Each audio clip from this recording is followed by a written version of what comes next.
Hi welcome back to my channel. ఈరోజు నేను ఒక డైమండ్ షేప్లో ఒక మోడల్ డిజైన్ నెక్ అయితే బకరంతో కట్ చేశానండి. ఇదిగో చూడండి ఫ్రెండ్స్, నేను ఫ్రంట్ నెక్ అయితే 6.5 ఇంచెస్ అయితే నేను ఈ మోడల్కి అయితే నేను డీప్ అయితే పెట్టానండి. నెక్ విడ్త్ అయితే 2.5 ఇంచ్ పెట్టుకున్నాను.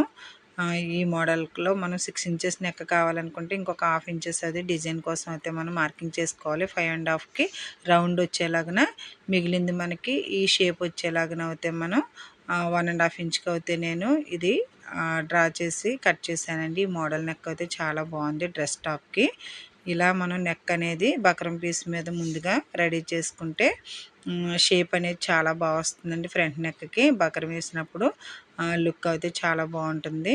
మనం ఈ విధంగా బకరం పీస్ని ఐరన్ చేయకుండా స్టిచ్ చేసేసుకోవచ్చు. స్టిచ్ చేసిన తర్వాత మనం లైనింగ్ క్లాత్ మీదే స్టిచ్ చేస్తాం కదా, దీనికి ఇలా టక్స్ ఇచ్చుకుని అయితే మనం దీన్ని ఫోల్డ్ చేసి స్టిచ్ చేసుకోవాలండి. ఈ చుట్టూ కూడా ఎక్స్ట్రా పీస్ ఏదైతే ఉందో దాన్ని అయితే మనం ఫోల్డ్ చేసుకుంటూ ఈ విధంగా అయితే స్టిచ్ చేయాలి.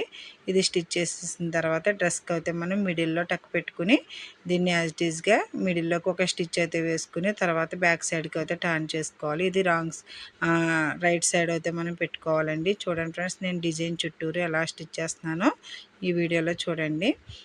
ఈ విధంగా స్టిచ్ చేసిన తర్వాత దీన్ని అయితే నేను డ్రెస్కి స్టిచ్ చేస్తానండి. స్టిచ్ చేసిన తర్వాత ఈ విధంగా అయితే వచ్చింది. ఎక్స్ట్రా ఏదైనా ఉంటే రఫ్ అనేది కట్ చేసేసుకోవాలి. రఫ్ ఉండడం వల్ల నీట్గా అయితే ఉండదండి. రఫ్ అంతా కూడా మనం పూర్తిగా తీసేసుకుంటేనే నీట్గా ఉంటుంది.